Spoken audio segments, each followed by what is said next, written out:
आता हुरडा म्हणजे काय की असं धान्य की जे सनड्राय केलं नाही ते अत्यंत आपण म्हणूयात की कोवळं धान्य आहे, ज्याच्यामध्ये पाण्याचं प्रमाण जास्त आहे, मॉइश्चर कंटेंट जास्त आहे. याच्यामध्ये काय होतं की आपण एक वेगवेगळ्या प्रकारचे काढे करतो. ओके, आणि काही काढ्यांचं प्रमाण जास्त होतं, काहींचं कमी होतं, किंवा काही लोक डेली काही काढे घेतात. म्हणजे सकाळी रोज काढा घ्यायचा आहे चहाच्या ऐवजी किंवा कशाच्या ऐवजी. तर त्याचे चांगले म्हणजे प्रोज आणि कॉन्स काय? तर आपण दिवसभरामध्ये 2 कप काढा नक्की पिऊ शकतो. काढा म्हणूयात किंवा ग्रीन टी म्हणूयात, थोडंसं फॅशनेबल नाव घेतलं तरी चालेल. तर ह्याच्यामुळे ओव्हरऑल आपली इम्युनिटी बिल्ड व्हायला मदत होते. आणि त्याचबरोबरीने जर आपण त्याच्यामध्ये प्रोटीनसाठी काही आपण नॉनव्हेजचे घटक वापरले, बोन्स वापरले, तर त्याच्यापासून पण आपल्याला मिनरल्स मिळतात. तर एक सध्या बाजारामध्ये चालणारा एक घटक आहे तो म्हणजे कोलॅजन. ओके, सो कोलॅजन काय करतं, तुमच्या त्वचेसाठी, तुमच्या केसांसाठी खूप उपयुक्त आहे. तुम्ही न गाळता जर ते सूप प्यायलात तर तुम्हाला मल्टिपल बेनिफिट्स मिळतात. कारण का त्याच्याबरोबर चोथाही जातो, रक्तातली साखर मेंटेन होतीये, गट हेल्थ चांगली होतीये, परत भरपूर प्रमाणामध्ये चोथा जाऊन पण ब्लोटिंग होणार नाहीये. कारण का त्याच्यावर आपण प्रोसेसिंग केलेलं आहे, त्याला वाफवून शिजवून घेतलेलं आहे.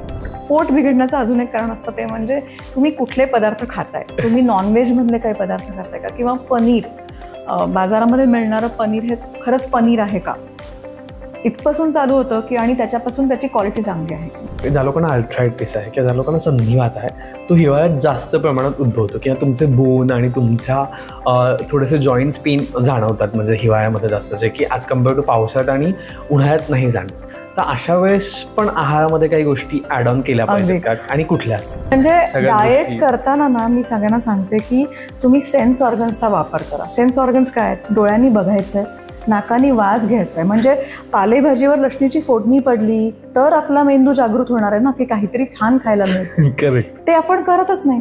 नेमकं तेच होतं ना की थंडी वाजते आणि मला नाही ब्लँकेटच्या बाहेर जायचंय, तर कसं एक्सरसाइज करणार? मेहुणे मेहुणे आणि मेहुण्यांचे पाहुणे, पण हेच पाहुणे जी माहिती सांगत नाही ती गोराबेज पॉडकास्टवर असतेच असते. नमस्कार मंडळी, मी ऋषिकेश, तुमचं गोराबेज पॉडकास्टवर खूप खूप स्वागत आहे. सगळीकडे अशी गुलाबी गुलाबी थंडी पडलेली आहे. थोडी पुण्यात कमी आहे, पण बाकीकडे आहे नक्की. पण या थंडीसोबतच तुमचे पोटाचे विकार, त्याचबरोबर तुम्हाला काय खायचंय काय नाही खायचंय. कारण थंडीत सगळेच म्हणतात, आजी म्हणायची, आई म्हणते की भूक चांगली लागते, खाल्लेलं प्रत्येक गोष्ट पचते. पण नेमकं कसं खाल्लं पाहिजे, किती प्रमाणात खाल्लं पाहिजे आणि काय काय खायचंय, कुठली व्हॅल्यू, किती न्यूट्रिशन आहे, किंवा थंडीत जे आपण इंद्रधनुचे कलर बघतोय ते आपल्या आहारात दिसत आहेत का, आणि ते आपण सेवन केल्यानंतर आपल्याला काय बेनिफिट होणार, हे सगळं आज आपण जाणून घेणार आहोत. आणि अर्थातच आपल्या गोराबेळचे न्यूट्रिशन अवंतीताई यांच्याकडून. नमस्कार अवंतीताई. नमस्कार. जसं आता सुरुवातच आपल्याला करायची आहे की थंडी आणि आहार हे कॉम्बिनेशन कसं आहे? आता थंडी म्हटली ना की साधारणपणे आपण बघितलं तर रात्र मोठी असते आणि दिवस छोटा असतो. बरोबर. आणि आज म्हणजे 21 डिसेंबरच्या दिवशी तर आजपासून उत्तरायण चालू होईल आणि दिवस अजून छोटा होत जाईल आणि रात्र मोठी होत जाईल. तर बाहेरचं जेव्हा जे तापमान आहे, हवामान आहे, जे थंड जास्त व्हायला लागतं, तेव्हा शरीराची ऊब निर्माण करण्याची जी प्रोसेस आहे ती थोडीशी फास्ट व्हायला लागते आणि त्यावेळेस योग्य प्रमाणामध्ये फ्युएल्स मिळणं गरजेचे असतात. तर शरीराचं तापमान योग्य प्रकारे राखलं जाईल, इम्युनिटी चांगली राहील. कारण का बऱ्याच वेळा हिवाळ्यामध्येच वेगवेगळ्या प्रकारचे फ्लू होणं किंवा रेस्पिरेटरी ट्रॅकचे इन्फेक्शन्स होणं हे जास्त दिसून येतं. तर आहार आणि हिवाळा ह्यांचं जवळचं नातं आहे. हा, आणि तेच आपल्याला जाणून घ्यायचंय. जसं तुम्ही म्हणालात की आहार म्हणजे हिवाळ्यात बऱ्याचदा, आणि हिवाळा सुरू झाला की सगळ्यात पहिलं तर सर्दी, खोकला हे सगळे स्टार्ट होतात, किंवा पोटाचे आजार थोडेसे स्टार्ट व्हायला लागतात. कारण हिवाळ्यात बऱ्यापैकी आपण वेगळं काहीतरी खातो किंवा थोडंसं जड खाल्लं जातं आणि सुरू होते. म्हणजे जसं की हुरडा हिवाळ्यात प्रत्येक ठिकाणी मिळतो आणि संक्रांतीच्या जवळपास तर सगळीकडे चालू होतात हुरडा पार्टीज आणि ते सगळं. मग ते हुरडातले काही पोषक द्रव्य असतात कारण ते याच सीझन मध्ये मिळतात, तर ते कसं असतं? आता हुरडा म्हणजे काय की असं धान्य की जे सनड्राय केलं नाहीये, ते अत्यंत आपण म्हणूयात की कोवळं धान्य आहे, ज्याच्यामध्ये पाण्याचं प्रमाण जास्त आहे, मॉइश्चर कंटेंट जास्त आहे. मग आता हुरडा म्हणजे आपल्या डोळ्यासमोर ज्वारीचा येतो, पण ज्वारीचाही असतो, त्याचबरोबर गव्हाचा हुरडा असतो, हरभरे आता ह्या सीझन मध्येच येतात, ओले हरभरे, तुरीच्या शेंगा येतात. तर ह्या सगळ्या हे जे सगळे घटक आहेत ते ऑफकोर्स आपल्याला चवीमध्ये तर बदल देतातच, पण त्याचबरोबरीने प्रथिनांचं प्रमाण जास्त आहे, फायबरचं प्रमाण जास्त आहे. आणि मी असं म्हणते की जेव्हा आपण अशी अर्ली स्टेजमध्ये धान्य खातो तर त्याचा आपल्या ओव्हरऑल हेल्थवर पण चांगला बेनिफिट दिसून येतो. आणि ऑफकोर्स जिभेची चव बदलतेच. नक्कीच. आणि जास्तीत जास्त प्रमाणामध्ये आपण अनप्रोसेस्ड फूड खातो. म्हणजे आपण जर ओला हरभरा आणला तर आपण तो तसाच खातो, किंवा हुरडा असेल तर आपण थोडासा शेकोटीत भाजून खातो, तुरीच्या शेंगा असेल थोड्याशा उकडून खातो, भुईमुगाच्या शेंगा पण आता येतात. तर हे सगळे पदार्थ आपण वेगवेगळ्या प्रोसेसनी बनवतो. म्हणजे नॉर्मल आपल्याकडे जेव्हा कुठली पण वैविध्यपूर्ण आपण आहाराच्या पद्धतीचा विचार करतो तेव्हा भाजणं, त्याचबरोबर उकडणं, शेकणं, या सगळ्या प्रोसेसला महत्व आहे. म्हणजे नुसते वेगवेगळ्या प्रकारचे सॉस किंवा ड्रेसिंग वापरूनच चव येते असं नाहीये. काहीही न वापरता नुसतं अन्न शिजवण्याच्या प्रक्रियेमध्ये जर बदल केला तरी पण रुचीपालट नक्की होतं. नाही, नक्कीच. आणि हुरडा किंवा जशी नावं घेतली ना असं तोंडाला पाणी सुटायला सुरुवात झाली आहे. नक्कीच. पण आता जसं आपण बोलतो की हिवाळा आणि नातं वेगळं आहे, पण हिवाळ्यामध्ये असं काय घडतं शरीरामध्ये पण आणि ह्याच्यामध्ये पण, म्हणजे ओव्हरऑल एन्व्हायरमेंटमध्ये पण, जेणेकरून आपल्याला ते खावंसं वाटतं. म्हणजे असं तर होत नाही, कारण हिवाळ्यात आपल्याला जास्त खावंसं वाटतं, म्हणजे रेग्युलर डेज पेक्षा. मग असे कुठले चेंजेस घडतात जेणेकरून आपल्याला जास्त खावंसं वाटतं? आता हिवाळ्यामध्ये ना एक तर महत्वाची गोष्ट म्हणजे घाम येत नाही. ओके. तर जेव्हा घाम येत नाही तेव्हा शरीराच्या जी त्वचा आहे तर ती ड्राय होणं किंवा त्याचे पोर्स बंद होणं हे सगळं व्हायला लागतं. आणि दुसरी गोष्ट म्हणजे ज्यांना कोणाला आहाराच्या पद्धतीमध्ये बदल करायचा आहे किंवा व्यायाम चालू करायचा आहे, so this is the right season. कारण का हवेमधलं जे उष्णतेचं प्रमाण आहे ते कमी आहे, त्यामुळे तुम्ही एक तास सलग कुठली पण फिजिकल ऍक्टिव्हिटी करू शकता, तुम्हाला थकवा येणार नाहीये आणि तुम्ही जे काही खाता त्याचं पचनही चांगलं होणार आहे. ओके. तुम्हाला जेव्हा स्वेटिंग होत नाही तेव्हा शरीराच्या सगळी जी पोर्स आहेत त्वचेची ती सगळी बंद होतात हिवाळ्याच्या काळामध्ये. आणि ओव्हरऑल तुमची जी डायजेस्टिव्ह सिस्टीम आहे ती चांगल्या प्रकारे काम करत असते. त्यामुळे पूर्वी असं म्हणायचं की जेव्हा हिवाळा येतो तेव्हा तब्येत चांगली करता येते. तब्येत चांगलं करणं म्हणजे काय, तर बॉडी कंपोजिशनचा विचार करून स्नायूंचं वजन कसं वाढेल. जर बघितलं असेल तू तर आता मॅरेथॉन्स जास्त होतात, कुठले पण इव्हेंट्स, क्रिकेटचे काही स्पर्धा असतील किंवा व्हॉलीबॉल, फुटबॉलच्या मॅचेस असतील, ह्या सगळ्या मॅचेस हिवाळ्याच्या काळामध्ये जास्त प्रमाणात घेतल्या जातात. कारण का ही अशी हवा आहे की तुम्ही चांगलं खाल्लं तर शरीराची वाढ चांगली होणार आहे, स्नायूंची वाढ चांगली होणार आहे आणि overall you will get benefit. पण आता जसं आपण हिवाळा आणि आहार बोलतोय तर काही असे स्पेसिफिक पदार्थ आहेत का जे हिवाळ्यातच असतात आणि हिवाळ्यातच खाल्ले पाहिजेत बेसिकली? हा, तर हिवाळा म्हणलं की एकतर पावसाळा संपलेला असतो, झाडांना भरपूर पाणी मिळालेलं असतं, त्यामुळे ताजी फळं आणि ताज्या भाज्या आत्ता ह्या सीझन मध्ये खूप येतात.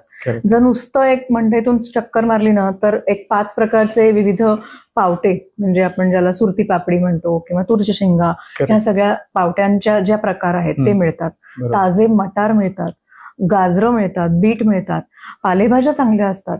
तर अतिशय चांगल्या प्रकारची भाजी ह्या दिवसांमध्ये मिळते. आणि हिवाळ्यामध्ये मिळणारी फळं ती तर खूप कलरफुल आहेत. म्हणजे त्याच्यामध्ये पेरू आहे, पपई आहे, डाळिंब आहे, स्ट्रॉबेरीज आहेत, बेरीज आहेत, म्हणजे सगळ्या ज्या आपल्याला युजली पावसाळ्यात किंवा उन्हाळ्यात मिळत नाही. आणि ह्या बेरीज आपल्याकडे अगदी जवळपास पिकतात पण, त्यामुळे त्यांचं आपण म्हणू शकतो की त्या लोकल पण आहेत, म्हणजे त्यांचं ट्रान्सपोर्ट आणि कम्युट पण कमी आहे आणि त्याच्यापासून मिळणारं अँटीऑक्सिडंट तर खूप प्रमाणात आहे. तर हिवाळ्यामध्ये हे जेव्हा सगळं आजूबाजूला आहे तर आपण आहारामध्ये विविध प्रकारचे पदार्थ समाविष्ट पण करू शकतो आणि त्याचा फायदाही शरीर चांगल्या प्रकारे करून घेऊ शकतो. तर हिवाळ्याच्या दृष्टीने प्रामुख्याने काय करायला पाहिजे, तर आहारामध्ये ह्या सगळ्या भाज्यांचा समावेश करायला पाहिजे. अगदीच. कारण का भरपूर चोथा मिळणार आहे. जेवढा चोथा जास्त तेवढी रक्तातली साखर मेंटेन होईल. जेवढा तुम्ही चोथा खाल तेवढा तुम्हाला कॉन्स्टिपेशन सारखा जो आजार असेल तोही कमी व्हायला मदत होईल.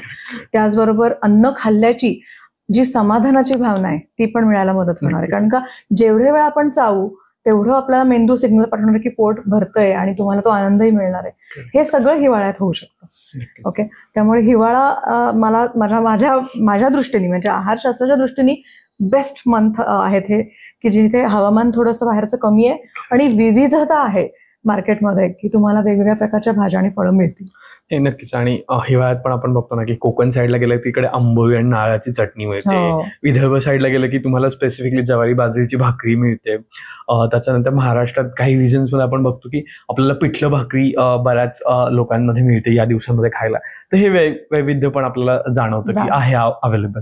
पण याच सोबत हिवाळ्यामध्ये 2 गोष्टी प्रामुख्याने जाणवतात. म्हणजे ही गोष्ट माझ्या आजीपासून चालत आलेली असं मी म्हणत. हिवाळा आले एक प्रकारचे लाडू घरात बनतात. करेक्ट. मग आता त्याच्यात व्हेरिएशन आलंय, म्हणजे त्याच्यात आता चिया सीड्स आलात, त्याच्यानंतर त्यात पंपकिन सीड्स आलात, आणि आधी बनवत होते खजूर आणि उडदाची डाळ भाजून आणि हे असं सगळं. मग ह्या लाडवांचं काय पौष्टिक महत्व आहे किंवा हे कसं आहे? आता आपण असं लहानपणी गोष्टींमध्ये तहान लाडू आणि भूक लाडू ही कॉन्सेप्ट ऐकली. ओके. लाडू ही अशी गोष्ट आहे ना की इझी फॉर क्विक बाईट. म्हणजे 2 मिनिटात आपण काय खाऊ शकतो, तर लाडू खाऊ शकतो. ओके. आणि ज्याला खूप व्यवधानं नाही आहेत की तुम्हाला ताट लागतंय किंवा काही भांडी लागतात आणि मग तुम्ही खाऊ शकता, असं नाही. हातात घेतलात तर तुम्ही पटकन तो खाऊ शकता. आणि लाडवामध्ये आपण जे घटक वापरतो त्याच्यामध्ये डिंक आहे. डिंकामध्ये उत्तम प्रकारचं कॅल्शियम आहे, फायबर आहे की जे तुमच्या आतड्यातलं जो साठलेला मळ आहे तो सगळं बाहेर टाकायला मदत करेल. त्याच्याबरोबर आपण वेगवेगळ्या तेलबिया वापरतो, म्हणजे तीळ असतील, जवस असेल, कारळ असेल किंवा पंपकिन सीड्स, सनफ्लावर सीड्स, काही नट्स असतील म्हणजे बदाम, अक्रोड, पिस्ता, ह्या सगळ्यांपासून उत्तम प्रकारचे कॅल्शियम, मॅग्नेशियम, सेलेनियम सारखे क्षार मिळतात. आणि तो आपण कमी प्रमाणात खाऊ शकतो, जो उष्णता देतो, त्याच्या कॅलरीज हाय आहेत, पोट भरल्याची भावना होते आणि नरिशमेंट मिळते. त्यामुळे एक लाडू सकाळच्या जेवणामध्ये तुमच्या, म्हणजे तुम्ही नाश्ता समजा पोहे, उपमा ही व्हरायटी तुम्ही नाही खाल्ली, पण तुम्ही सकाळी उठल्यानंतर तुमच्या सगळ्या रिच्युअल्स नंतर तुम्ही जर एखादा लाडू खाऊ शकलात तर you will get all the benefits. आणि आता लाडवामध्ये बदलही आपण करू शकतो की आपण गुळ नाही वापरला, साखर नाही वापरली, आपण नुसतं खजूर वापरला किंवा खारकेची पावडर वापरली, तर आपल्याला त्याच्यातून स्वीटनेस पण मिळेल आणि परत एकदा आयर्न मिळेल, त्याचबरोबर फोलिक ऍसिड मिळेल, ह्याचा फायदा होऊ शकेल. सो लाडू हे डिंकाचे असतील किंवा अळीवाचे असतील, बऱ्याच लोकांना अॅनिमिया असतो. अॅनिमियासाठी सगळ्यात साधा, सोपा, सुटसुटीत उपाय म्हणजे एक अळीवाचा लाडू, त्याच्याबरोबर 1 कप लिंबू पाणी. कारण का लिंबू पाणीमध्ये असणारं व्हायटॅमिन सी हे अळीवामध्ये असणाऱ्या लोहाला ऍब्झॉर्ब व्हायला मदत करेल. तर तेवढं खाल्लं तर अॅनिमिया राहणारच नाही. आणि ना पूर्वी, आता जसं तू म्हणालास ना की काही ठिकाणी पिठलं भाकरी, आता आपल्याकडे भाकरीमध्ये पण किती व्हरायटी आहे. आपल्याकडे नाचणीची भाकरी आहे जी कॅल्शियम देईल, बाजरीची भाकरी आहे जी आयर्न देईल, आणि बाजरी ही बेसिकली जरा उष्णता निर्माण करणारी आहे, त्यामुळे बाजरीची खिचडीही लोक करतात, त्याचाही फायदा होऊ शकतो.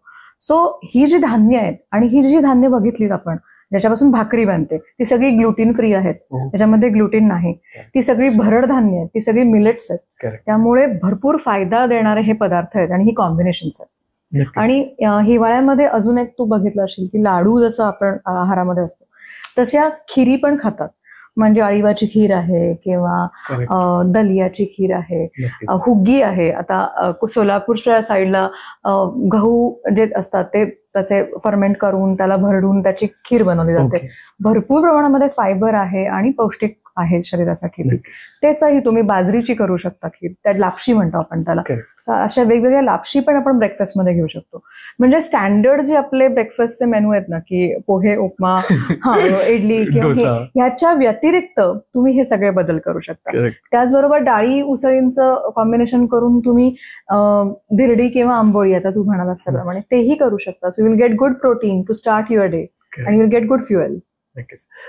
आता हे सगळं प्रोटीन कॉम्बिनेशन आहे. त्याचबरोबर आता हिवाळ्यात सण पण येतात, बेसिकली जसं संक्रांत एक येते आणि ज्याच्यामध्ये आपण बऱ्याच मोठ्या प्रमाणात गूळ, तीळ आणि हे कॉम्बिनेशन खात असतो. तर त्याचे बॉडीला काय फायदे असतात आणि ते नेमकं हिवाळ्यात किती प्रमाणात घेतलं पाहिजे? कारण बऱ्याच असं होतं ना, संक्रांती आली आहे तर 2-3 दिवस तिळगुळाचं खूप असं मार्केट असतं आणि नंतर आपण विसरतो कुठे. करेक्ट. तर ते सांगितलं इम्पॉर्टन्स आवडेल. ओके. संक्रांतीमध्ये आपण ना, संक्रांतीच्या आधीचा एक दिवस असतो तो म्हणजे भोगी. तर भोगीच्या दिवशी काय असतंय, तर भोगीच्या दिवशी एक असते ते म्हणजे सगळ्या भाज्या वापरून केलेली मिश्र भाजी. ज्या तू आता सांगितलं की पावटे बिवटे, ती भाजी जी आपल्या आहारामध्ये भरपूर रफेश देणार आहे आणि ती आपल्याकडे आहे तशीच ती कोकणामध्ये पोपटी म्हणून आहे. त्याचबरोबर गुजरातच्या साईडला उंदिओ म्हणून आहे. पंजाबच्या साईडला गेलं तर वेगवेगळ्या प्रकारच्या पालेभाज्या बनवून आपण साग बनवलं जातं, त्याच्याबरोबर मक्के की रोटी दिली जाते. सो ह्या सगळ्या भाज्या ज्या मिळतात त्या आपल्याला फायबर, वेगवेगळ्या प्रकारचे मिनरल्स, आयर्न खूप प्रमाणामध्ये, फोलिक ऍसिड खूप प्रमाणामध्ये देणार आहे. तर ह्याचा आपण नक्की समावेश करायचा. आणि भोगीच्या दिवशीच आपण बाजरीची भाकरी तीळ लावून करू. ओके. तर बाजरी जी आहे, मी मगाशी सांगितल्याप्रमाणे आपल्याला आयर्न देईल, मिलेट आहे, ग्लुटेन फ्री आहे आणि तिळामध्ये खूप चांगलं कॅल्शियम मिळतं. आणि त्याच्यापासून जे मिळणारं जे ऑइल आहे तिळाचं त्याच्यामध्ये व्हायटामिन ई आहे, सो अँटीऑक्सिडंट म्हणून काम करतं.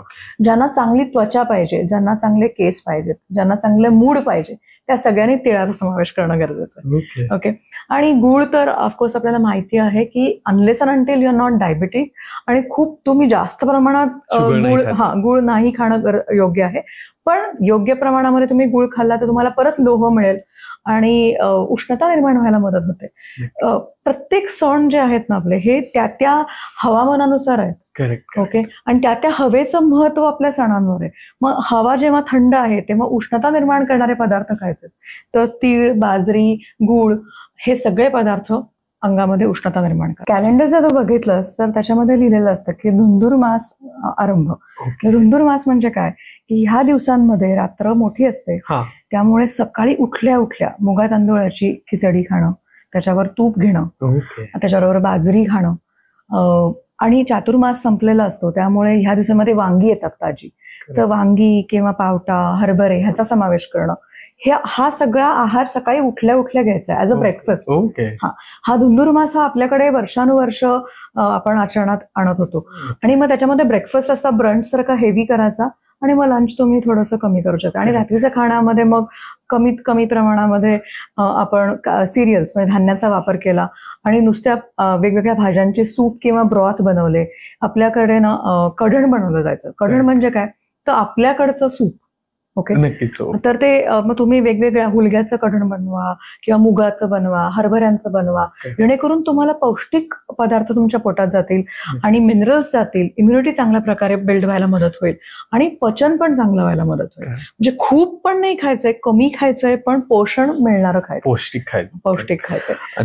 तिळगुळाच्या बद्दल तुला सांगत होते.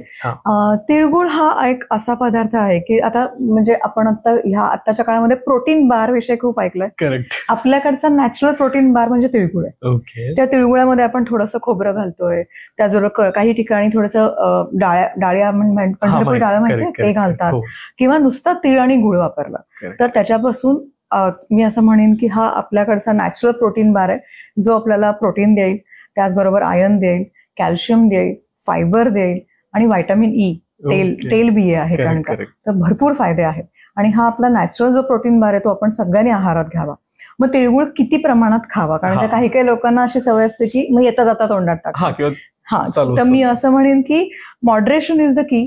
तर तुम्ही प्री वर्कआउट तुम्ही तिळगुळ खाऊ शकता, कारण का तुम्हाला ती एनर्जी मिळेल आणि तुमचा वर्कआउट चांगला होईल.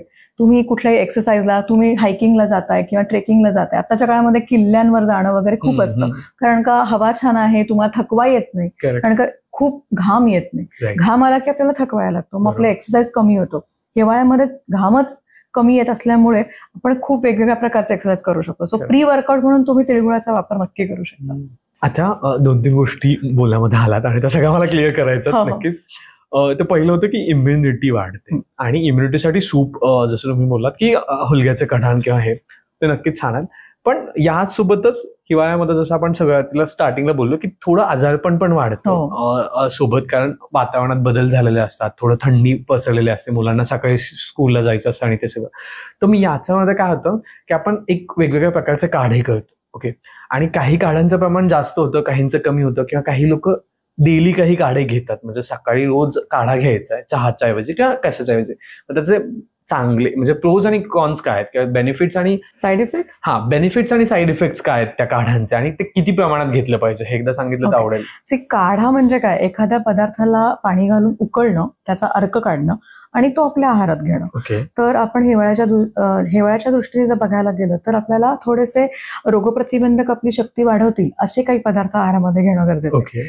आणि आता बघितलं असेल की बाजारामध्ये ओली हळद येते. नक्कीच. ओके. ओली हळद आहे, आंबे हळद आहे, आलं आहे, गवती चहा आहे, तुळस आहे, तिथं आपल्या घरात आहे. त्यामुळे ह्या सगळ्याचं जर मिश्रण आपण केलं आणि त्याचा जर काढा केला तर तो 100% आपल्या शरीराला शुद्धीकरणासाठी मदत करेल, अंगावरची सूज कमी करेल. आता तू बघितलं असेल की मध्ये एका फेमस ऍक्ट्रेसने सांगितलं की माझं इन्फ्लमेशन कमी झालं म्हणून मी आज वेगळी दिसते. ओके. तर ते इन्फ्लमेशन कमी होण्यासाठी ही ओली हळद मदत करणार आहे. आणि हिवाळ्यामध्ये ना आपण जेव्हा काढा घेतो तेव्हा ऑटोमॅटिकली आपल्या पोटात पाणीही जात असतं. सो बऱ्याच वेळा असं होतं की हिवाळ्यामध्ये आपण पाण्याचा इंटेकच कमी करतो, तहानच लागत नाही. तो विचारायचा आहे, पण ठीक आहे, तहानच लागत नाही. त्यामुळे मग काय, मग अशा वेळेस तुम्ही 1 कप सकाळी उठल्यावर जर काढा प्यायला तर तुमच्या पोटामध्ये पाणी जाईल.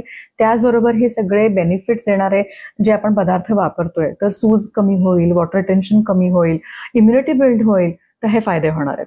तर आपण दिवसभरामध्ये 2 कप काढा नक्की पिऊ शकतो. काढा म्हणूयात किंवा ग्रीन टी म्हणूयात, थोडंसं फॅशनेबल नाव घेतलं तरी चालेल. आणि या काढ्यामध्ये आपण ज्येष्ठमध वापरू शकतो, लेंडी पिंपळी वापरू शकतो, त्याचबरोबरीने दालचिनी वापरू शकतो. दालचिनीमुळे अंगावरचा मेद म्हणजे फॅट कमी व्हायला मदत होते, BMR वाढतो, इन्सुलिन रेझिस्टन्स कमी व्हायला मदत होते. सो मल्टिपल बेनिफिट्स आहेत आणि हे सगळे आपल्या किचनमध्ये असणारे हर्ब्स आहेत. आपल्याला वेगळं काही आणायची गरज नाही. पण बेसिकली असं विचारत होतं की हे जे हर्ब्स डेली मी घेतोय काढ्याच्या स्वरूपात किंवा त्यांचा अर्क, तर त्याचे साईड इफेक्ट असे काही जाणवतात का, किंवा असे काही आहेत का? काही लोकांच्या मध्ये तोंड येणं, उष्णता येणं असं दिसून येतं, पण अगेन बऱ्याच वेळा त्याचं कारण त्यांची गट हेल्थ चांगली नसते म्हणून असतं.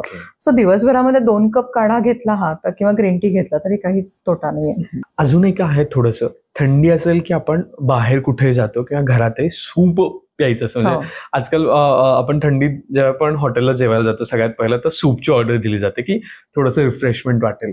आणि मग त्याच्यात सूपमध्ये पण व्हरायटी असतात, मंचावा असेल किंवा काय टमॅटो अर्क असेल किंवा क्रीमी, आजकाल क्रीमी मशरूम्स आणि हे खूप ज्यादा फेमस होत चाललेत इंस्टाग्रामवर पण. तर मग तो काय ट्रेंड आहे वर्सेस ऍक्च्युली आपल्या किचन मधून कसा ट्रेंड निघाला पाहिजे, प्लीज ऍड केलं तर. आता हे बघ, बेसिकली जेव्हा तुम्ही हॉटेलमधली कुठली सूप्स ट्राय करता तर त्याच्यामध्ये खूप प्रमाणामध्ये क्रीम असतं.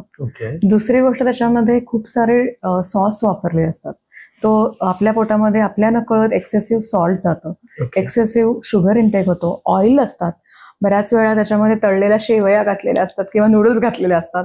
सो मी असं म्हणेन की सूप किंवा ब्रॉथ हा शरीरासाठी अत्यंत उपयुक्त आहाराचा प्रकार आपण म्हणू शकतो आणि आपण ते घरी करू शकतो. त्याला अजिबात जास्त वेळ लागत नाही. ओके, सो आपण जेव्हा सूपचा विचार करतो तर आपण वेगवेगळ्या कॉम्बिनेशन्स मध्ये आपण सूप करू शकतो आणि कलर पण आपण त्याप्रमाणे वेगवेगळे घेऊ शकतो. म्हणजे तुम्ही नुसतंच पालक घेतलात तर पालक आणि त्याच्याबरोबर तुम्ही मशरूम्स वापरू शकता किंवा ब्रोकोली वापरू शकता, किंवा तुम्ही त्याच्यामध्ये वेगवेगळ्या सगळ्या मिश्र भाज्यांचं सूप करू शकता.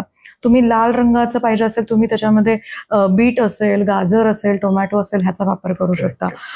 तुम्ही दुधी भोपळा, लाल भोपळा ह्याचा वापर करून पण वेगवेगळे सूप करू शकता. सूप किंवा ब्रॉथ ह्याच्यामध्ये आपण प्रामुख्याने काय घेतो तर सगळ्या प्रकारच्या भाज्या आणि त्याच्यामध्ये आपण हर्ब्स पण टाकतो. त्याच्यामध्ये मिरी येते जी उष्णतावर्धक आहे, शरीरामध्ये उष्णता निर्माण करते, पोट आपलं गट हेल्थसाठी खूप चांगली आहे, इन्फ्लमेशन कमी करते.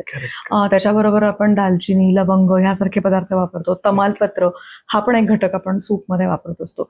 तर ह्याच्यामुळे ओव्हरऑल आपली इम्युनिटी बिल्ड व्हायला मदत होणार आहे.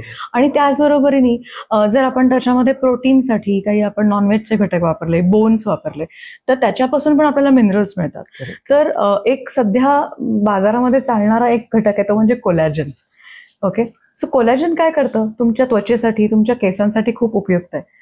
तर तुम्हाला चांगल्या प्रकारचं कोलॅजन कधी मिळेल, जेव्हा तुम्ही बोन ब्रॉथ घ्याल. म्हणजे तुम्ही काही नॉनव्हेजमध्ये चिकनचे पीस घेतले ज्याच्या बोन आहे आणि मग काही भाज्या, असं तुम्ही मिश्रण उकळलं खूप वेळासाठी, उकळून ते आटवलं तर तो तयार होतो तो brain broth. Okay, bone broth, sorry.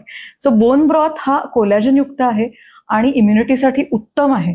Okay, आणि दुसरी गोष्ट म्हणजे पचायला हलका आहे. ज्यांना कोणाला नॉनव्हेज पचत नाहीये तर त्यांनी नुसतं बोन ब्रॉथ घेतला तरी त्यांना त्यातले सगळे इसेन्शियल न्यूट्रिएंट्स मिळणार आहेत. आणि मे बी तुम्ही you can skip flesh part. Okay, ते तुम्ही स्किप करू शकता.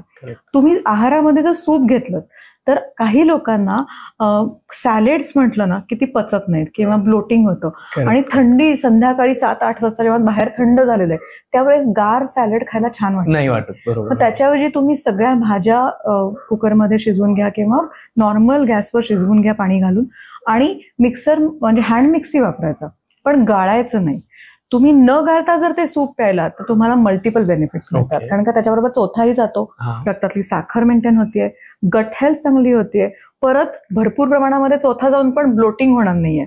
कारण का त्याच्यावर आपण प्रोसेसिंग केलेलं आहे, त्याला वाफवून शिजवून घेतलेलं आहे. त्यामुळे मी असं म्हणेन की हिवाळ्याच्या दिवसांमध्ये प्रिसाइजली तुम्ही दुपारच्या जेवणामध्ये तुम्ही सॅलड्स किंवा कोशिंबीर, भरीत, रायता ह्याचा वापर करा, पण संध्याकाळी कंपल्सरी 1 बाउल भरून तुम्ही सूप नक्की प्या.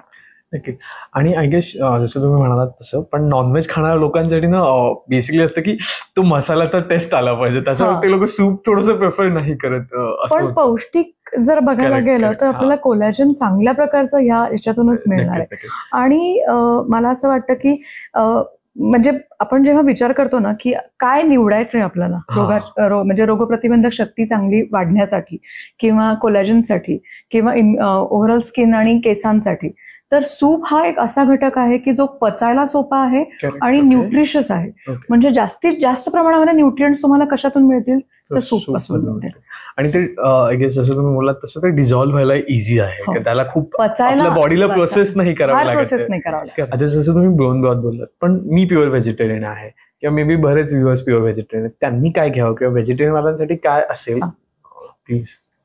आता बोन ब्रॉथ आता हे नॉन व्हेजिटेरियन लोकांसाठी आहे, पण जे व्हेजिटेरियन लोक आहेत त्यांनी त्यांच्या सूपमध्ये, आता मी एक छोटी ट्रिक शोधून काढली आहे, मे बी जे खूप प्रथित शेफ असतील त्यांना मे बी हे पटणार नाही, पण मला असं वाटतं की जे पॅलेटेबल आहे, ज्याची चव चांगली आहे, ते सगळ्यांनी वापरावं आणि त्यांचा आहार चांगला करावा. तर हे आपण जी काही भाज्या घेणार आहोत आणि सूप बनवणार आहोत ना, ते सूप बनवताना त्याच्यामध्ये आपण 2 चमचे मसुराची डाळ टाकायची आणि 4 किंवा 5 बदाम टाकायचे. ओके, सो बदाम पण उकडले जातात आणि आपण त्याची पेस्ट करतो, तर आल्मंड मिल्क जातं आणि आपलं सूप जे आहे ते थिक होतं, क्रीमी होतं, चव चांगली लागते आणि कोलॅजन पण चांगलं मिळेल. ओके, सो जे नॉन व्हेजिटेरियन आहेत त्यांनी बोन ब्रॉथ घ्यावं, पण ज्यांना हे शक्य नाही आहे त्यांनी आहारामध्ये व्हिटॅमिन सी जास्त घ्यायचंय. सो आवळा असेल किंवा लिंबू असेल ह्याचं सेवन करायचंय. तुम्ही दिवसभरामध्ये पण लिंबू पाणी पिऊ शकता, त्याच्यामध्ये तुम्ही सब्जा टाकू शकता किंवा चिया सीड्स टाकू शकता. Chia seeds again you will get good amount of omega 3 which is a good fat, so त्याचाही फायदा होईल. आणि कोलॅजन सिंथेसिससाठी व्हिटॅमिन सी खूप इम्पॉर्टंट आहे आणि प्रोटीन. सो जे कोणी व्हेजिटेरियन आहेत त्यांनी वेगवेगळ्या प्रकारचे स्प्राउट्स पण सूपमध्ये टाकले तरी पण फायदा होणार आहे, पनीर टाकलं तरी पण फायदा होणार आहे, टोफू टाकलं तरी पण फायदा होणार आहे. सो आपला फोकस प्रोटीन आणि व्हिटॅमिन सी वर असावा जेणेकरून कोलॅजन सिंथेसिस चांगलं व्हायला मदत होईल. आणि हिवाळ्यामध्ये ना आपला आहार आपण इंद्रधनुषी करू शकतो. आपल्याकडे गाजर, बीट, मुळा ह्यासारख्या भाज्या मिळतात ज्याच्यापासून आपण कोशिंबीर बनवू शकतो. आपल्याला चोथा मिळणार आहे. वेगवेगळ्या प्रकारच्या पालेभाज्या, बीन्सच्या भाज्या, शेंगा म्हणजे आपण वालपापडी, सुरती पापडी ह्या सगळ्या पापडीच्या शेंगा, त्याचबरोबर लाल भोपळा, दुधी भोपळा ह्यासारखे प्रकार मिळतात. आणि मग आपण वेगवेगळ्या चटण्यांचा समावेश करू शकतो. सो आणि प्रत्येक चटणीचा रंग वेगळा आहे. कढीपत्त्याची असेल, तिळाची असेल, खोबऱ्याची असेल, सगळ्या प्रकारच्या चटण्या करू शकतो आपण. आणि आपण जे लिक्विड पितो म्हणजे आपल्याकडे आमटी असेल किंवा डाळ असेल किंवा कढी असेल, सार असेल ह्याचाही आपण समावेश करू शकतो. आणि वेगवेगळ्या प्रकारची धान्यही आपण वापरू शकतो. म्हणजे आपण नाचणी वापरू शकतो, आपण बाजरी वापरू शकतो, भात आपण वापरतोच, गहू वापरतो. आणि भारतात सगळ्या ठिकाणी हिवाळ्यामध्ये वेगवेगळे पदार्थ आहेत. म्हणजे मी मगाशी म्हणलं त्याप्रमाणे सरसो का साग आणि मके की रोटी पण आहे, गुळपोळी पण आहे, शेंगाची पोळी पण आहे, पोपटी सारखी भाजी आहे, उंदीव सारखी भाजी आहे. So add lot of variety आणि आपलं ताट हे इंद्रधनुषी दिसेल हिवाळ्यामध्ये. त्यामुळे ह्याचा आनंद नक्की घ्यायचा आहे. किती म्हणजे ना कमाल आहे. ऍक्च्युली आपण खरंच बघत नाही त्या दृष्टिकोनातून आपल्या ताटाकडे कधीच. आणि इंद्रधनुष्य आपण फक्त आकाशात किती छान दिसतंय बघतोय, पण तेच आपल्या ताटात उतरलं म्हणजे तू जसं सांगतेस ताई तसं, आणि ते आपण खाल्लं तर आपलं शरीरही तितकं छान दिसेल. म्हणजे डाएट करताना ना मी सगळ्यांना सांगते की तुम्ही सेन्स ऑर्गन्सचा वापर करा. सेन्स ऑर्गन्स काय आहेत? डोळ्यांनी बघायचंय, नाकानी वास घ्यायचाय. म्हणजे पालेभाजीवर लसणीची फोडणी पडली तर आपला मेंदू जागृत होणार आहे ना की काहीतरी छान खायला मिळतं. ते आपण करतच नाही. त्यामुळे डोळ्यांनी अन्नाला बघायचे, कलरफुल फूड्स आपल्या ताटामधले, वास घ्यायचाय, स्पर्श करायचाय, आवाज ऐकायचाय. म्हणून ही डावी बाजू जी आहे ना ती म्हणून आहे. म्हणजे आपल्याकडे ना एक असं म्हणू शकतो की बॉलिवूडमुळे आपल्याला गाजर का हलवा हे खूप हिट झालं. मी तुला ते विचारणारच होतं. म्हणजे माझा तो क्वेश्चनच होता नेक्स्ट की हिवाळा आलाय आणि तू साखरेचं प्रमाण कमी सांगतेस किंवा हे सगळं सांगतेस, पण हिवाळ्यात द मोस्ट ट्राईड रेसिपी असते ती सगळ्यांची गाजर चालव. म्हणजे मी सुद्धा ट्राय करतो, मी सुद्धा लोकांना खायला देतो, खाऊ घालतो, पण ती ट्राईड असते आणि ती लोकांना आवडते, प्लीझंट वाटते, छान वाटते.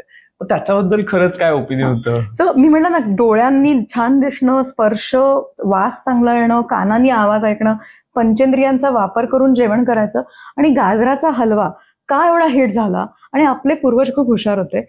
गाजरामध्ये असणारं बीटा कॅरोटीन जेव्हा फॅट बरोबर घेतलं जातं तेव्हा त्याचं ऍब्झॉर्प्शन चांगलं होतं. ओके. म्हणून आपल्याकडे गाजर खिसतात, मग तुपात ते परततात, मग दुधात ते शिजवतात आणि मग खातात. मग आपण त्याच्यामध्ये ड्रायफ्रुट्सचा वापर करावा आणि साखरेला आपण स्किप करावं, त्याच्या जागी आपण खारक्याची पावडर वापरावी किंवा खजूर टाकावा, जेणेकरून गोडीही येईल आणि चवही येईल. गाजराचा हलवा हा अशा पद्धतीने खाल्ला तर अगदीच आनंददायक आहे, पोटासाठी पण आणि मनासाठी पण. मी म्हणू शकतो because the most eatable recipe जी असेल ती गाजराचा हलवा म्हणून खातो आम्ही गोड पदार्थांसाठी. चलो आपण सेफ आहोत. माके हात का हलवा हे आपण खाल्लाच पाहिजे. फक्त थोडेसे मॉडिफिकेशन करायचे, दूध वापरायचं खव्याच्या ऐवजी, कारण का मग परत कोलेस्ट्रॉलचा इश्यू येऊ नये म्हणून किंवा एक्सेसिव्ह फॅटचा विषय होऊ नये म्हणून. पण हे बदल करून तुम्ही मनसोक्त गाजराचा हलवा खाऊ शकता. सो तुम्ही पण आता सेफ झालेला आहात. जर तुम्हाला गाजराचा हलवा खायचा आहे, त्याच्या मागचे रिझन्स बेनिफिट्स माहीत झाले तर नक्की तुम्ही ते खाऊ शकता. जरी तुम्हाला कोणी नाही म्हटलं तर तुम्ही त्यांना ह्या गोष्टी किंवा हे व्हिडिओज दाखवू शकता. ते आहेत. पण आता याच्यासोबतच एक होतं ना की हिवाळा आलाय की प्रत्येक घरामध्ये सर्दी खोकल्याचा एकतरी पेशंट सापडतो, कारण ते स्टार्टला होतं. मग ते जर थांबवायचं असेल की असं काही झालं तर घरगुती असं काही करता येईल का की जेणेकरून तुमचा सर्दी खोकला लवकर बरा होईल? म्हणजे डॉक्टरांचे मेडिसिन्स घेण्यापेक्षा आधी हे एक दिवस किंवा 2 दिवस उपाय करून बघू शकतो आणि त्यांनी जर बरा झाला तर पुढे जाऊन आपण ठीक आहे म्हणजे नाही जाणार डॉक्टरांकडे. हा, आता पहिली गोष्ट म्हणजे जेव्हा सर्दी पडसं होतंय किंवा काही ताप आल्यासारखी काही लक्षणं वाटतात तर डॉक्टरांच्या सल्ल्याने काही औषधं चालू करणं, पण त्याचबरोबरीने आहारामध्ये बदल करणं गरजेचं आहे. आणि किचन फूड मधलं पहिलं, ज्याला अनफॉर्च्युनेटली बाहेरच्या म्हणजे पाश्चिमात्य देशांमध्ये खूप जास्त प्रमाणात प्रमोट केलं गेलं, ते म्हणजे टर्मरिक लाते, ज्याला आपण हळदीचं दूध म्हणतो. ओके, हळदीचं दूध हे मला असं वाटतं की it's a golden milk. Okay, की जे आपल्याला म्हणजे इन्फ्लमेशन कमी करेल, अँटीपायरेटिक म्हणजे ताप कमी करायला मदत करेल, कफ कमी करायला मदत करेल, पचन चांगलं होईल. तर आपल्या घरामध्ये असणारं दूध आणि हळद हा एक अतिशय चांगला उपाय आहे लहान मुलांसाठी सुद्धा. त्याचा वापर करू शकता. ज्यांना कोणाला लॅक्टोज इंटॉलरन्स आहे त्यांनी आल्मंड मिल्क किंवा सोया मिल्कचा वापर करावा आणि हळद दूध घ्यावं. तर हा एक महत्वाचा बदल आहारामध्ये करायचा आहे, जेणेकरून तुमचं सर्दी पडसासारखं जे इन्फेक्शन आहे तुम्ही ते आटोक्यात आणू शकाल.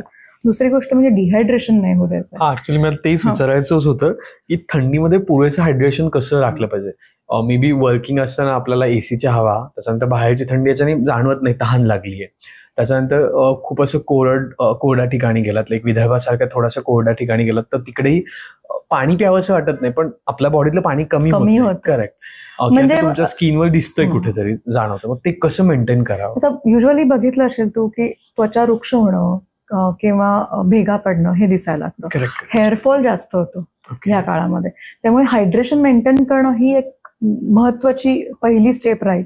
तर मग तुम्ही मगाशी सांगितल्याप्रमाणे दिवसभरात 2 कप तुम्ही ह्याचे सगळ्या घरातल्या हर्ब्स आणि तुळस याचा वापर करून काढा घेऊ शकता. त्याचबरोबर तुम्ही वेगवेगळ्या प्रकारचे सूप आणि ब्रॉथ घेऊ शकता. तुम्ही ही जी ताजी फळं आहेत आता जी व्हिटॅमिन सी युक्त आहेत आणि आत्ता हिवाळ्यातच मिळतात, उदाहरणार्थ संत्र, मोसंब, बेरी, खूप प्रमाणामध्ये पाणी आहे त्याच्यामध्ये, तुम्ही त्याचा समावेश करू शकता. ह्या अशा प्रकारे तुम्ही आहारात बदल केलेत ना की पाणीही भरपूर मिळेल. आणि अजून आपण करू शकतो म्हणजे साधारणपणे कोमट पाणी ह्या दिवसांमध्ये जर घेतलं त्याचाही फायदा होऊ शकतो आपल्या पचन संस्थेसाठी पण. त्यामुळे हाही एक उपाय करून बघायचा. आणि हिवाळ्यातच मी बघितलं बऱ्याच लोकांना फूड पॉइझनिंग पण होतं. म्हणजे बऱ्याच वेळा आहारामध्ये थोडा जरी बदल झाला की त्यांना फूड पॉइझनिंग किंवा लूज मोशन्स अशा गोष्टी होतात.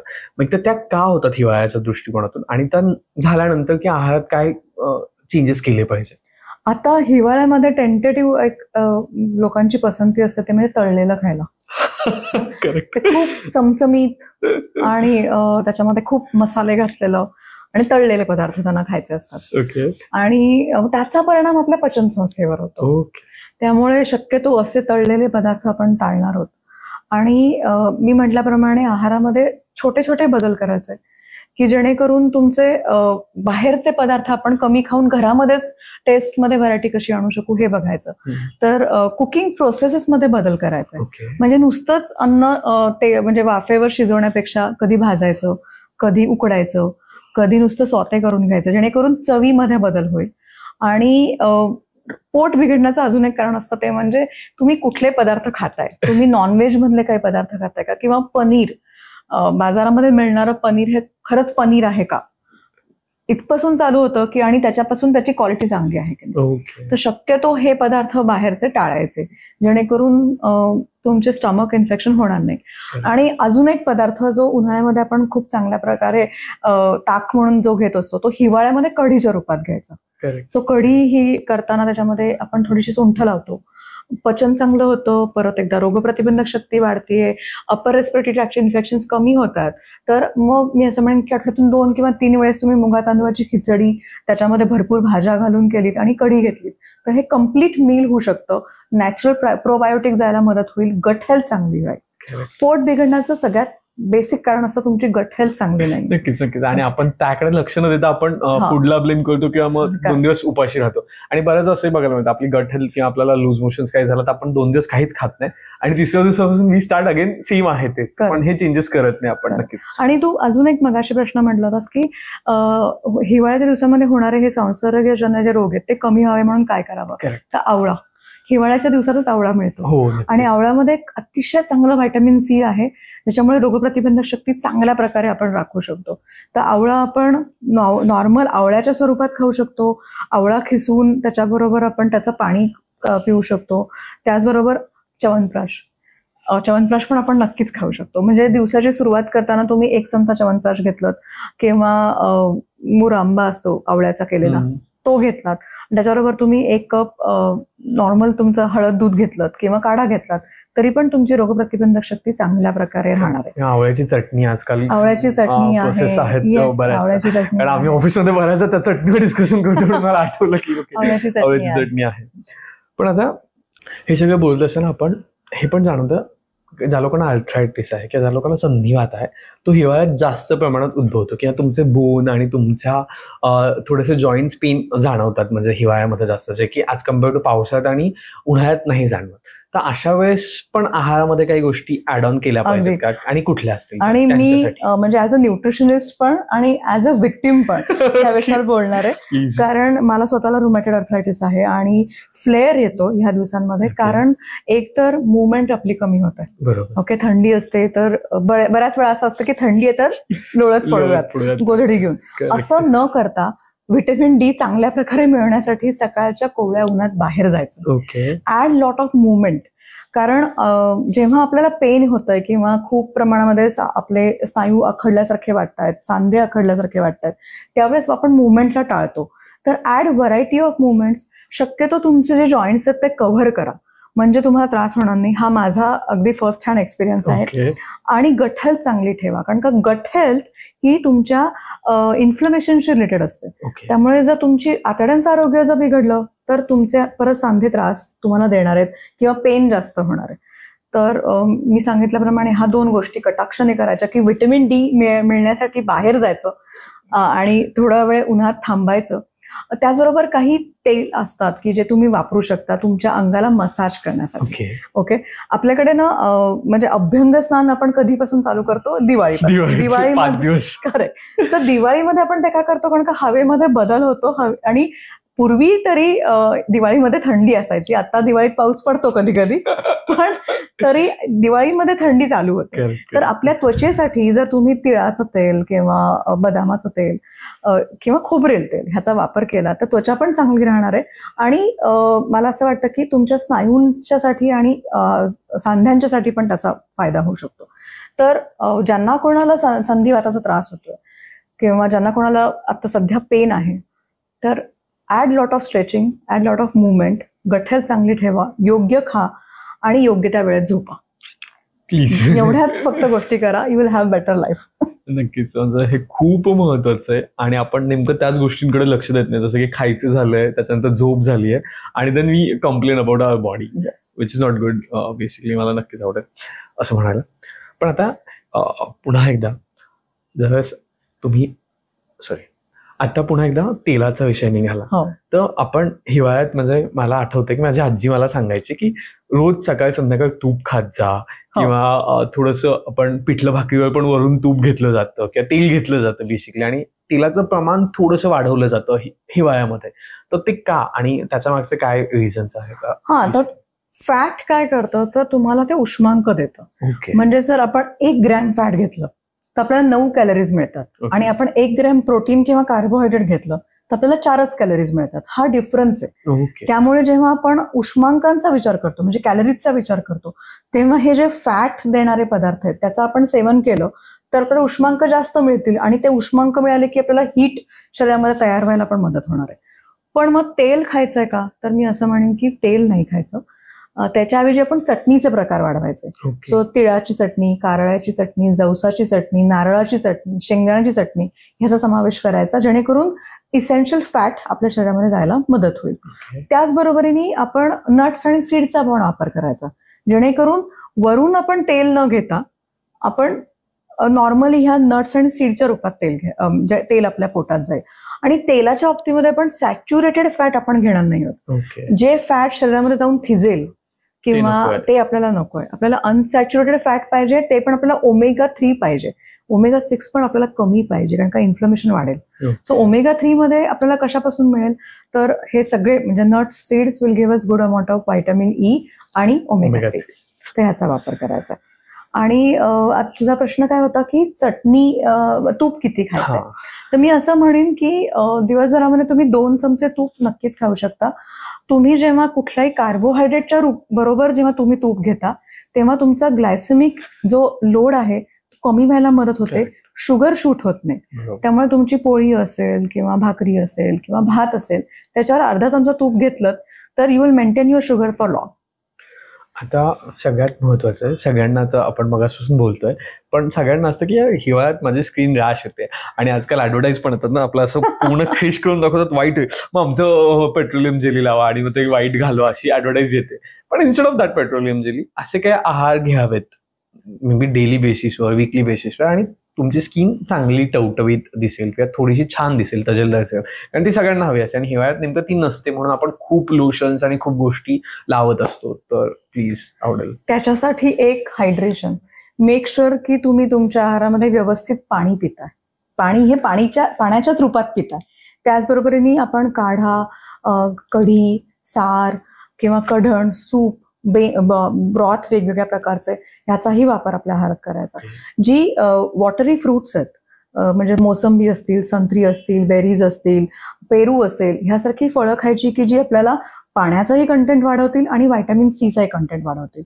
आणि आहारामध्ये नट्स अँड सीड्सचा वापर केला, योग्य प्रमाणात फॅट घेतलं ना तर त्याचे खूप फायदे होतात. आपल्याला असं वाटतं की आपण डाएट करतोय म्हणजे आपण फक्त उकडलेलंच खायचंय किंवा आपण फक्त वाफवलेलंच खायचंय, असं नाहीये. आहारामध्ये योग्य फॅट घेणं गरजेचं आहे. तर मी म्हटल्याप्रमाणे सीड्सचा वापर, नट्सचा वापर, खोबऱ्याचा वापर, आपण ओला नारळ वापरू शकतो किंवा सुकं खोबरंही आपण आपल्या आहारामध्ये घेऊ शकतो. त्याच्यामुळे आपल्याला चांगलं फॅट मिळेल आणि आपली त्वचा चांगली होईल. नक्कीच. आणि एक्सरसाइज हा, मी तुला ते सांगणार होते की एक्सरसाइज इज इम्पॉर्टंट. कारण का जेव्हा आपण एक्सरसाइज करतो तेव्हा आपल्या शरीराचं तापमान वाढतं आणि मग आपला जो मेंदू आहे तो स्वेट ग्लँड्सना सांगतो की आपण भरपूर घाम बाहेर टाकला पाहिजे. तर जेवढा चांगला घाम येईल तेवढी स्किन चांगली राहील. पण नेमकं तेच होतं ना की थंडी वाजते आणि मला नाही ब्लँकेटच्या बाहेर जायचं, तर कसं एक्सरसाइज करणार. ते इनिशियल मला त्यावेळेस शाहरुख आठवतो की आपके पास सिर्फ 60 सेकंड्स आहे, ते 60 सेकंद तुम्ही म्हणजे 1 मिनिटाचा जो काळ आहे पुढचा तो तुम्ही ढकला, स्वतःला पांघरुणाच्या बाहेर या, सूर्यप्रकाशात या, तुम्हाला ती एनर्जी मिळेल आणि चांगला प्राणवायू मिळेल आणि मग तुम्हाला आपोआप तुम्ही जेव्हा व्यायाम चालू करताना सर्क्युलेशन चांगलं व्हायला लागतं. जेवढं चांगलं सर्क्युलेशन होईल तेवढं तुम्हाला एनर्जेटिक वाटणार आहे. आणि जेव्हा तुम्ही व्यायाम करताना तेव्हा योग्य प्रमाणात ऑक्सिजनचा पण पुरवठा होतो. ओके, जेवढा ऑक्सिजनचा पुरवठा सगळ्या आपल्या पेशींना होईल तेवढे आपण तजेलदार असणार आहोत.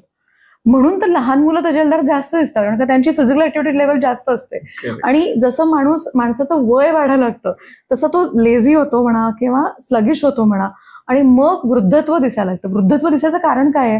कारण there is no exercise. So तुमच्या हार्टला, तुमच्या फुफ्फुसाला तुम्ही ट्रेन करा, तुम्ही एक्सरसाइज करा आणि मग तुम्हाला चिरतारुण्य नक्कीच मिळायला मदत. आणि सगळ्यात पहिले तुमच्या माइंडला ट्रेन करायचं, तुम्हाला एक सगळं करायचं याच्यासाठी. पण मी असं म्हणजे खूप माझ्या पेशंट्सना पण सांगते की 30 दिवस तुम्ही ती गोष्ट करा, जेणेकरून ती तुम्हाला सवय होईल.